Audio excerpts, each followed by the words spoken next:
friends! Welcome to episode 3 of Musical Chairs with the Knights. Today's episode is very special because we are spending time with Joe Gramley. Joe is the percussionist in the Knights, which means he plays lots of different instruments, and he's going to share some of them with you today, including some drums from different parts of the world. I got a chance to ask Joe a little bit about what it's like to be a percussionist, and I learned so much. I hope you do too.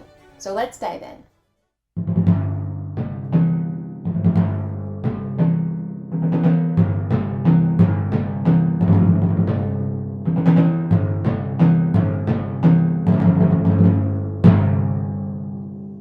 Hi everybody, my name is Joe and I play percussion and timpani with the Knights. You may be asking, what is percussion exactly? Well, percussion instruments are instruments that you can make a sound in 3 ways. You can make a sound by shaking, scraping, and striking or hitting.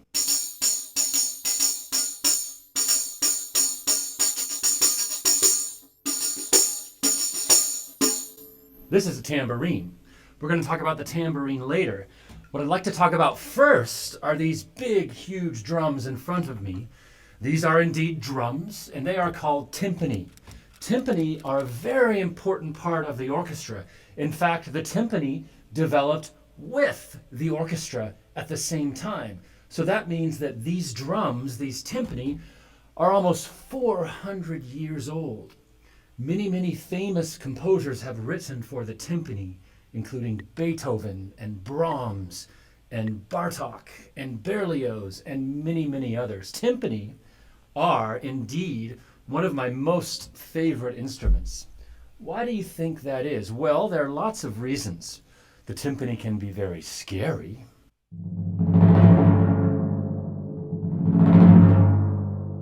The timpani can be very loud.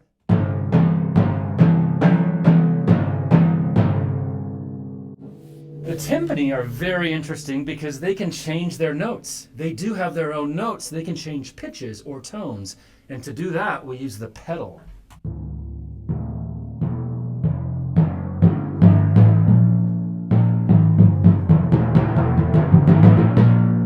The timpani can be funny. And funny, believe it or not, in the old days, there were just 2 drums because these drums originally were played on the side of a horse during wartime. Then, lucky for all of us, they moved indoors and they expanded to 4 drums, which you're going to see in the back of the orchestra, with these beautiful, bright copper bowls. These are indeed the timpani. I love the timpani. The final reason I love the timpani so much is they can play their own songs or melodies like this.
All right, now that you've gotten to know the timpani,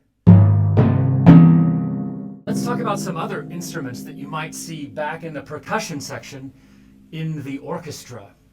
I was thinking about which of the percussion instruments, you know, those instruments that you can shake, scrape, or strike, which one do I think is the most mysterious? Well, I think it might be two new instruments that I want to show you. The first is the bass drum right here. Like the timpani, it's a very, very big drum, and therefore it goes very, very low in pitch. I think it can be mysterious. Let's see.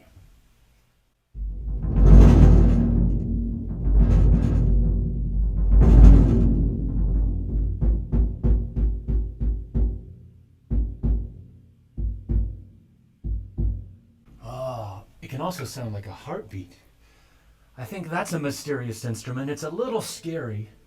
How about another instrument in the percussion family? I think this one also sounds a little bit mysterious. This is called a gong.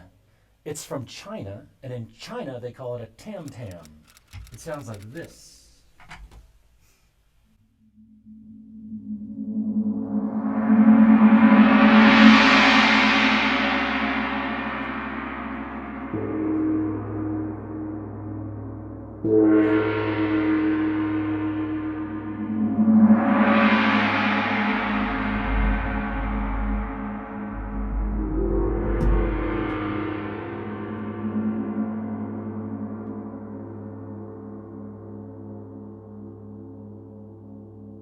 Wow. I love the gong or the tam-tam for lots of reasons. I think it is mysterious. I think it's a little bit scary. I also love the fact that it rings for a very, very, very long time. In fact, if I listen really closely, I can still hear it ringing. You know, it's hard for me to choose my favorite instrument. I thought it was the timpani when we talked about the timpani, but you know what? It might be the bass drum now. Or the tam-tam.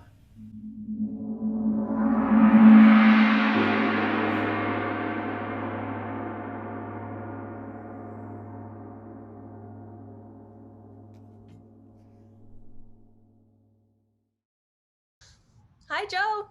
Hi, Margaret. How are you today? Good. How are you? I'm good. Good to see you on Zoom. Yeah, thanks for joining me to have this little chat as we get to know a little bit more about percussion today. Thank you. So we just have a few questions for you, if you don't mind, about what it's like to be a percussionist, and yeah, just we want a little bit of an in-depth view of that lifestyle.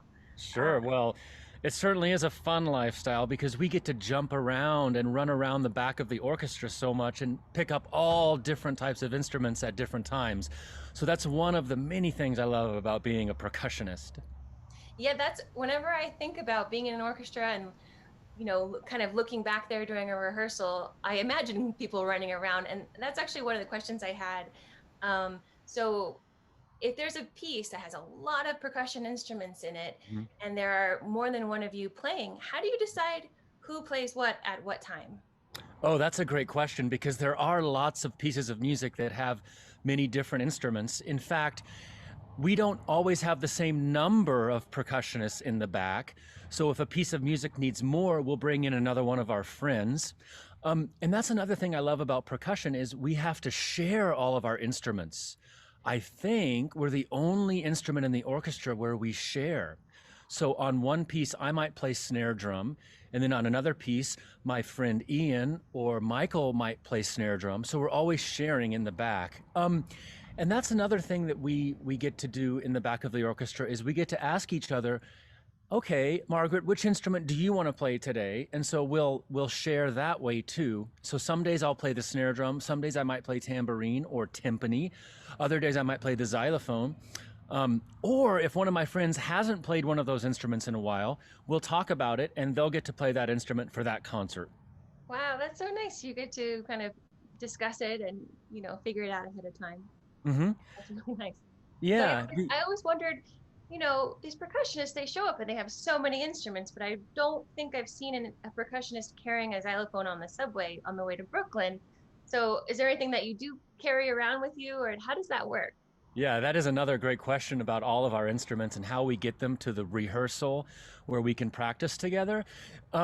Anything that I can carry on my own, I'll try to bring with me. That would include perhaps a snare drum and the stand for it, a triangle, tambourine, castanets. I like to bring my own cymbals because I can put them over my shoulder in a bag. But the instruments that I can't bring are all the big instruments like the xylophone and the glockenspiel and the timpani. So usually, before we go to the first rehearsal or the first practice session, I'll call up the orchestra or the conductor and we'll discuss which instruments we need to get there, and we'll hire someone to bring them in a van. Yeah. Wow. Wow, it's a whole operation. It is. It is. We have some of the biggest instruments. The other instruments that you probably couldn't carry on the subway might include a piece with piano or a piece with organ. And of course, the harp is another big instrument that you can't carry on your own. So those folks, like us percussionists, have to plan ahead. So we started today talking about the timpani, and you remember that that's also a type of drum. Then we introduced the biggest drum in the back of the orchestra, the bass drum, along with its good friend, the tam-tam. You know, the one that rings forever and ever. In fact, it's still ringing. Let's talk about some other drums. You know, I'm a percussionist, but when I was 8 years old, I started playing the drums. That's what I thought percussion was, just the drums. And in fact, I started on a drum called the snare drum.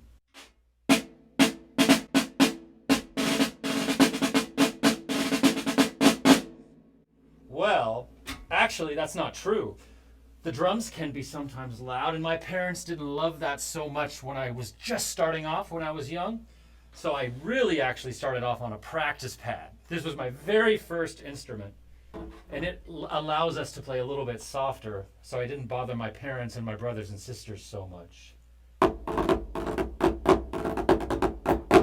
So I practiced on the practice pad for an entire year before I got my first snare drum. So, why do you think it's called a snare drum? It sounds like any other drum to me, except there's a little handle on it, a little lever right here that turns on these things. These are called snares, and they're made of metal. And when you turn them on, it changes it from a normal drum into a snare drum.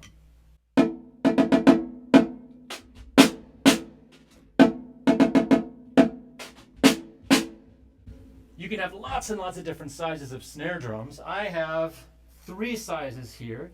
This is called a piccolo, just like the little flute. This is a middle-sized snare drum, and this is the deepest one that I have. Let's turn on all the snares and see how they sound different and how they sound the same.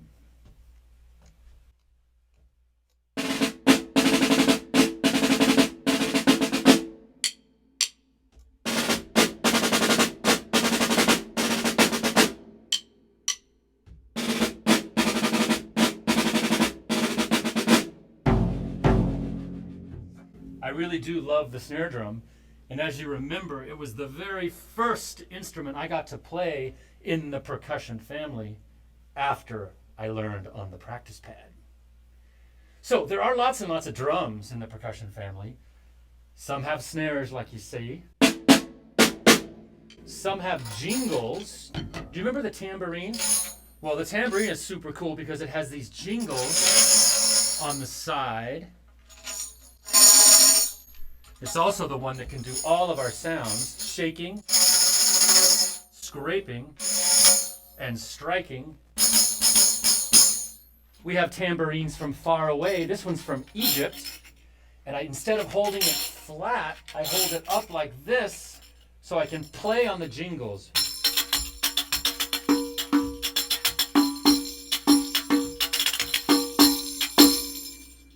This one is also from far away. This is called a tar drum, and it comes all the way from Africa. It doesn't have any jingles, but I still get to play it held like the one from Egypt.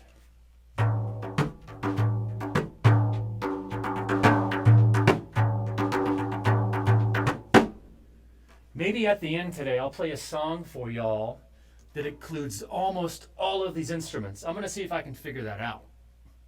So, one more drum to tell you about. Another drum I absolutely love. This is called the tom-tom.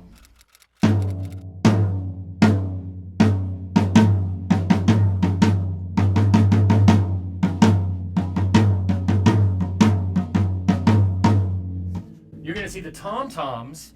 Maybe you already have seen the tom-toms as a part of a rock band. They put them on a little stand and they're on top of the bass drum. In fact, I have some up here. Wow, let's count up how many tom-toms I have. 1, 2, 3, 4, 5. That's another snare drum. 6. 6 tom-toms. What's not to love about the drums, everybody? So Joe, when you were introducing the drums to us, you mentioned that instead of starting on the snare, you actually started on the practice pad. And what was that like? What exactly were you learning with this practice pad? Yes, the practice pad is very quiet, so it's a great way to start. It's also something that I could carry with me, so I could take it to school, or I could have it at home in my room. And what we do with a practice pad is we start to learn how to hit it with our sticks, and that way we can learn how to hold the sticks correctly and how we can put our arms and our hands in the right spot on the practice pad. And it's the same shape as a drum. It's round like a drum, so we can learn where to hit it and how hard to hit it. And that way we can build up our wrists and our muscles and our arms so that we can then, when we move to a snare drum, we can play soft or loud or fast or slow. Wow, it sort of reminds me of learning how to use, both of my hands to play the viola. Like you have to do a lot of slow work to figure out how your muscles should do it, and then eventually it feels quite natural. Exactly. We do a lot of exercises with the right hand first and then the left hand, that we put them together just like you do with the viola, or even when you play the piano, you'll do some stuff with the right hand and then you'll play other notes with the left hand, and that's a really great way to learn how to learn the instrument. So it's the same for percussion, a lot of slow practice. Hi, everybody. We're going to move on now and talk about another instrument that I really love, which is also a part of the percussion family. It's an instrument that you strike, so it definitely counts as a percussion instrument, but you probably already heard something unique and different about this instrument. Yes, it has a lot of different wooden bars. In fact, I'm going to play it from the top to the bottom, and I want to see if you can count up how many bars or notes, sometimes we call them keys, like on a piano. How many notes do you hear? How many different notes on this instrument?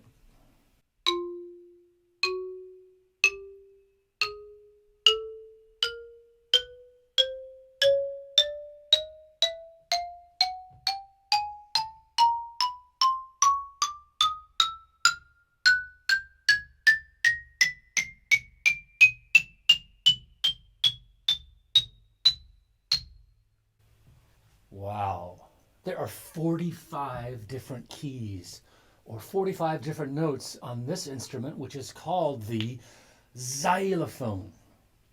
I also love this instrument because it's one of the very, very few instruments in the world that starts with the letter X.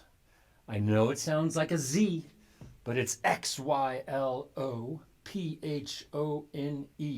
The xylophone. It's a keyboard instrument like the piano, and it plays many, many different types of songs or tunes. Back about, I'd say, 100 years ago, the xylophone was really popular in a kind of music that is called ragtime.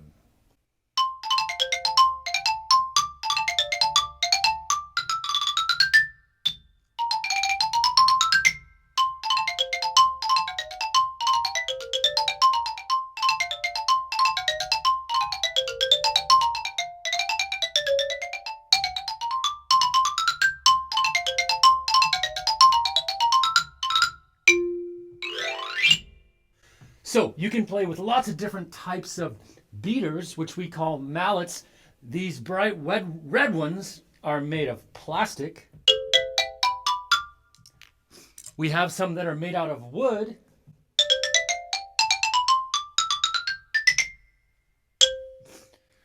We have some other ones that are a little bit softer. They're made out of rubber.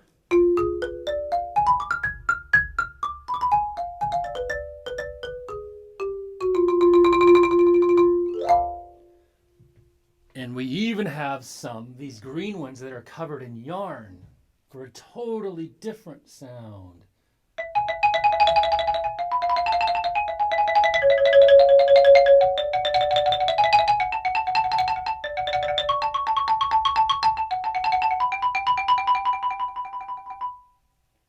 And finally, I'll bet you've never seen this before.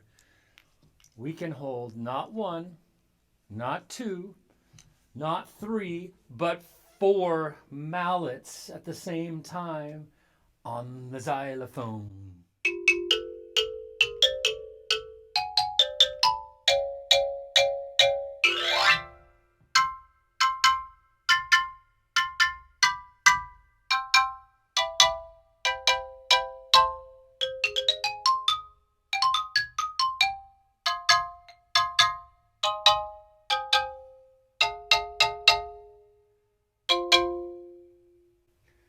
The xylophone starts with an X, not with a Z. We're going to finish our journey through the percussion section today with some instruments that come from all over the world.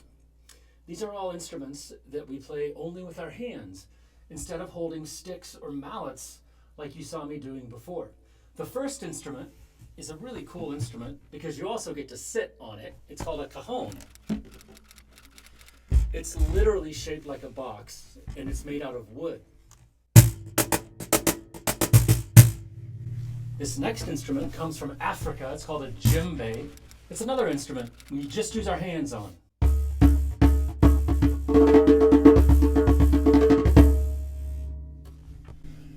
Next instrument is super cool. It's also nice to look at. It sort of looks like a trophy.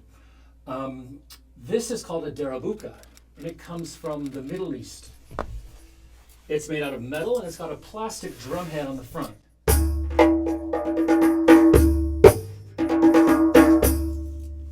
Another really cool thing about this instrument that I especially like, it has a tambourine inside. You remember our tambourine before, the one with the jingles? Well, they put one inside of the drum, so every time I strike the drum, it makes those jingles go. And finally, we have the bongos. Comes in a set of 2, held by your knees. Sounds like this.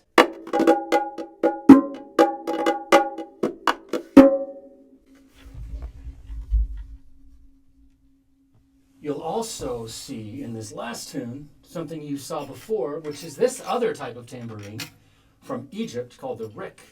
And I'm going to be playing only on the jingles of this drum.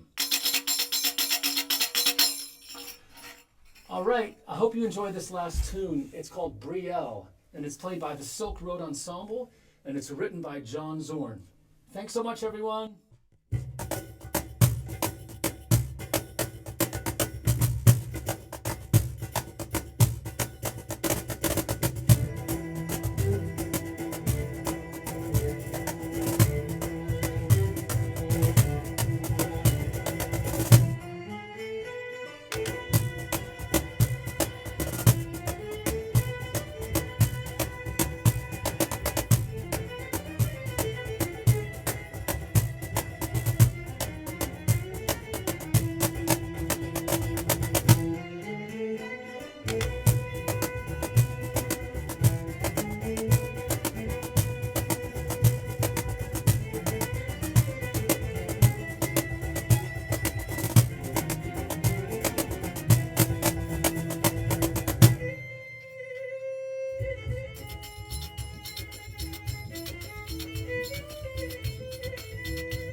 So you've shown us all of these amazing instruments from all over the world.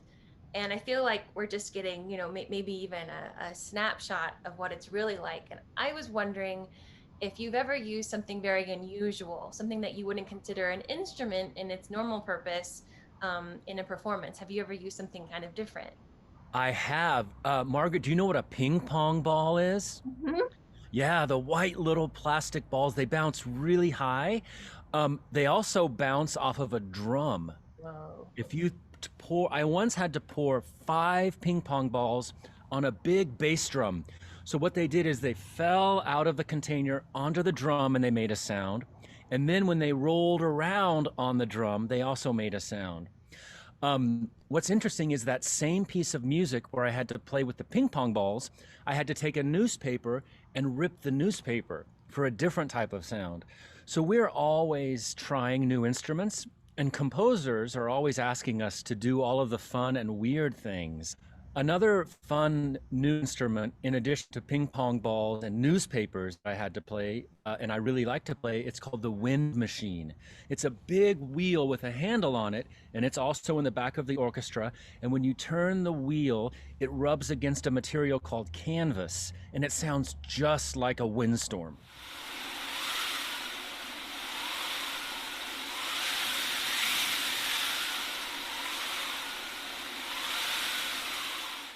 So Joe, watching all of these videos has made me want to pick up something at home and figure out like what kind of sound does this make? And can you recommend something at home that our listeners can find easily and that could be a percussion instrument?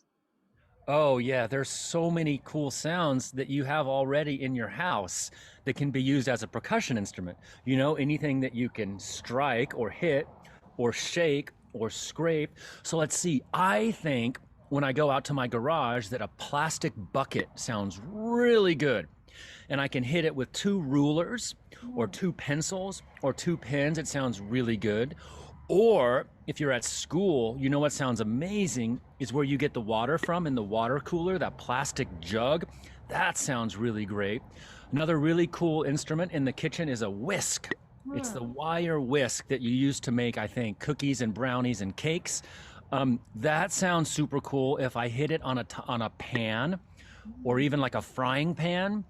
Or let's see, what else sounds really cool? I can use, one of my favorites, chopsticks on a rice bowl.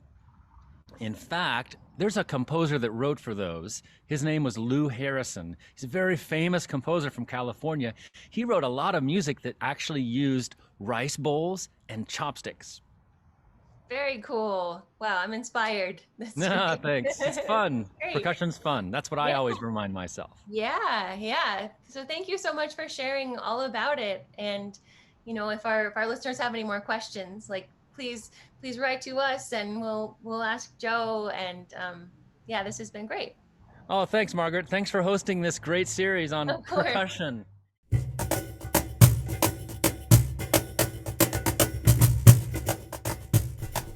Timpani were originally played where? A. On a trampoline. B. On a trapeze. C. On the side of a horse. D. On a moving train.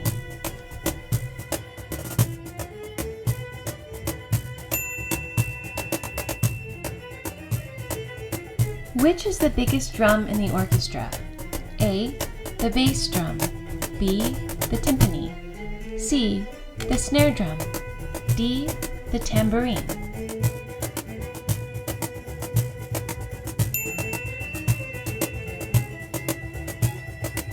Which one of these is not a method of playing percussion? A. Shaking. B. Striking. C. Scraping. D. Spelling.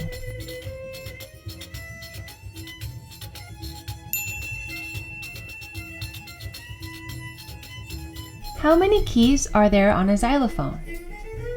A. 88. B. 45.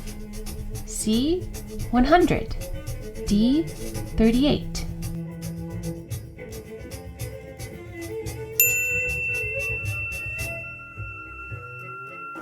Which of these household objects can make a great percussion instrument? A plastic bucket. B, chopsticks. C, a whisk. D, all of the above.